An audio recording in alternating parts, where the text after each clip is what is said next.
penting untuk ditanamkan di lingkungan sekolah. Bukan hanya untuk siswa, tetapi juga guru sebagai tenaga pengajar. Kejujuran adalah sebuah investasi yang berharga, terciptanya komunikasi, dan jadi memang kejujuran juga ini sangat-sangat diperlukan. Budaya kejujuran ini harus ditanamkan kepada didik kita. Tentunya kembali kepada tenaga pendidik, apa kita sudah jujur atau bagaimana? Sehingga ketika perilaku-perilaku kejujuran telah dilakukan oleh pendidik dan tenaga kependidikan, dan insya Allah peserta didik kita akan lebih jujur lagi, ya, boleh dikatakan lebih jujur lagi.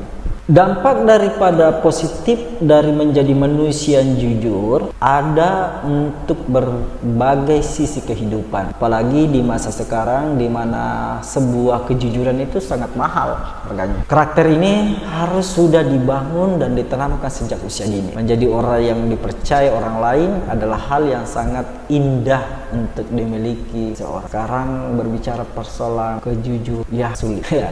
Orang yang jujur itu bagaimana ya? Makanya kita sebagai tenaga pendidik ini harus betul-betul menanamkan jiwa kejujuran terhadap peserta didik, agar kelak nanti ketika mereka ini menjadi pemimpin di bangsa kita ini, dia akan bukan apa yang mereka dapatkan dari proses pembelajaran saat. Karena apa yang kita ajarkan hari ini, maka itu yang akan dilaksanakan oleh peserta didik kita. Nah, Bapak Ibu guru yang kami banggakan, dengan yang keempat ini, budaya positif yang keempat ini adalah religius. Dengan menanamkan karakter religius sejak usia dini, maka akan jadi langkah awal menumbuhkan sikap dan perilaku keberagaman pada siswa. Upaya penanaman religius harus disesuaikan dengan tingkat perkembangan peserta didik. Misalnya di tahap masa kanak-kanak mereka ada tahapan ya meniru.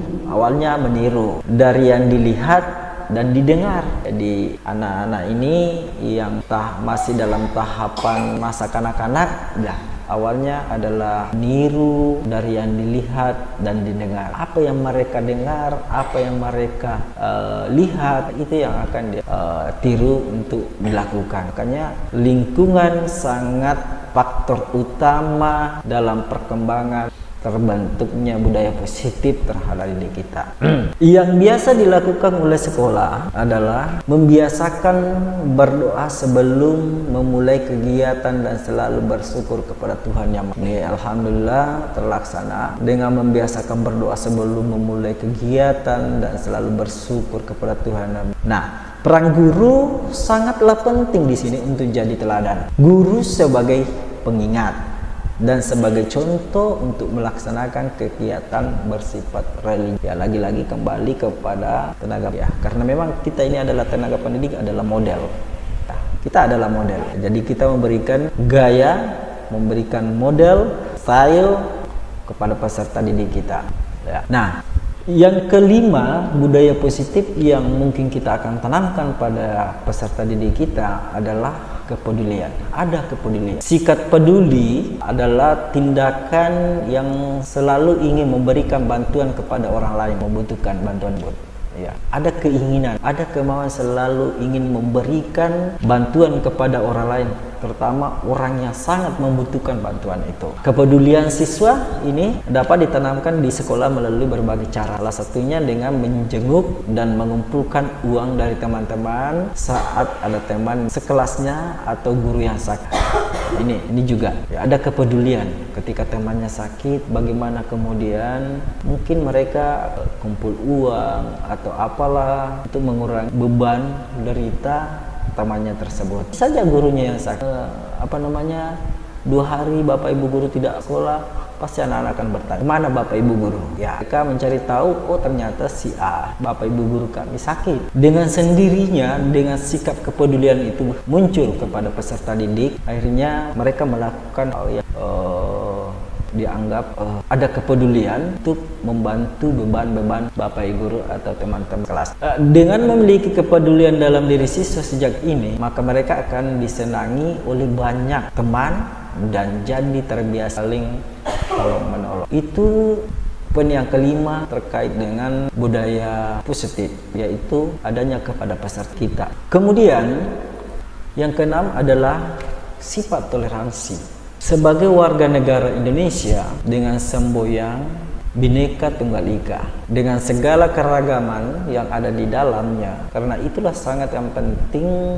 Dengan segala keberagaman itu tadi, sangat penting untuk memiliki sifat toleransi antar sesama. Di sekolah pastinya berkumpul siswa dan guru dari berbagai agama dan suku. Contoh, hal yang bisa dilakukan untuk menyongsong sifat toleransi adalah dengan tidak memaksakan pendapat sendiri kepada orang lain dan saling menghargai perbedaan dengan sama. Salah satu contohnya di sekolah kami, suku di sana ada beberapa suku, karena memang di sana ada dari suku Mandar, kemudian bahkan ada Jawa, ada Pinrang, Enrekang, Tator, bahkan dari Lu sana ada. Jadi itu memang dibutuhkan rasa toleransi yang tinggi. Nah, bagaimana kemudian Bapak Ibu guru meramu supaya toleransi ini tetap jalan, saling menghargai, karena sesungguhnya itu tadi, warga negara Indonesia ini adalah memiliki semboyan, yaitu Bhinneka Tunggal Ika. Ya, itu yang harus dipahami. Kemudian sikap nasionalis, ya, ini yang terakhir. Sikap nasionalis atau cinta tanah air dapat diimplementasikan dengan cara berpikir dan bertindak bangsa dan negara di atas kepentingan pribadi, dan karakter ini dapat ditanamkan dengan pelaksanaan upacara bendera dan menghormati tokoh bangsa. Sikap ini akan meningkatkan rasa cinta terhadap bangsa, karena ketika kita tidak menghargai lagi kegiatan-kegiatan seperti upacara, maka itu dengan sendirinya rasa nasionalisme kita terhadap bangsa kita sendiri itu akan hilang dengan sendirinya. Makanya upacara bendera itu adalah sebuah kewajiban yang harus dilaksanakan. Apalagi tidak menghormati lagi tokoh-tokoh bangsa kita. Ya, bangsa yang besar adalah bangsa yang menghargai para pahlawannya. Jangan sekali-sekali melupakan sejarah, ya, jas merah. Nah, sikap ini akan meningkatkan rasa cinta terhadap bangsa. Ya, sebagai anak bangsa kita bangga, ya, kita bangga kita dipersatukan dengan berbagai macam suku.